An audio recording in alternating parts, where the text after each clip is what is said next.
Well, as we head back to school, we meaning our children, right? And at least in Duval County on Monday, my son started, in fact, this morning. There are a lot of opportunities to get crafty, whether it's maybe creating a great gift for teachers, maybe jazzing up some back to school essentials. There is something for every skill, without a doubt. Joining me now this morning is Dawn Gertman with Michaels. Good morning to you. It's always good to see you, my dear, as always. And you always have great ideas, because this is, you know, if you think about what a normal classroom would look like before all of the wonderful, colorful things are up, you know, teachers like to try to spruce up the classroom a little bit to engage children. And you've got some great ideas, because we know that the classrooms never seem to be big enough for all of the things that the students and the teachers need to kind of hold in the classroom. Yes, absolutely. So you have this storage idea. Yeah, so this is a creative, fun way for teachers to store items. So Michaels carries an unfinished wooden crate.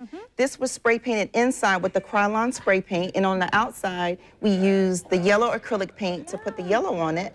And is this just, did you use like a Sharpie marker? So once your paint dries, and believe as hot as it has been outside, you can definitely speed up all these paint projects by putting it outside. So once it dries, go ahead and use your Sharpie marker. And then what you want to use is use a ruler. Have a ruler in front of you to use as a template, so you know how to do the line. Absolutely. And then what do you have here for storage as well? So these are just some glass jars that Michaels carries. For this particular one, I wanted it to resemble an apple. So I just use regular acrylic paint. I poured it inside, use a sponge brush to smooth it around to make sure that I had the red everywhere. Inside. And I use cardstock to create the leaves, and use baker's twines to kind of like wrap around. And then these are supposed to look like composition books. These are so adorable. And I got these ideas off of Pinterest, but of course go to Michaels to get your supplies. The first thing you want to do, I use Martha Stewart's multi-surface acrylic paint to paint the square here. Once it dries, you want to use washi tape and cover the square.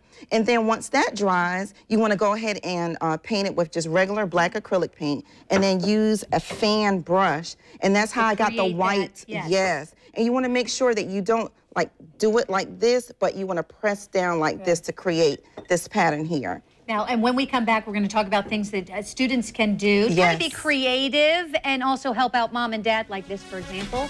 How you can make this instead of buying one for the pencils and the, and the pens.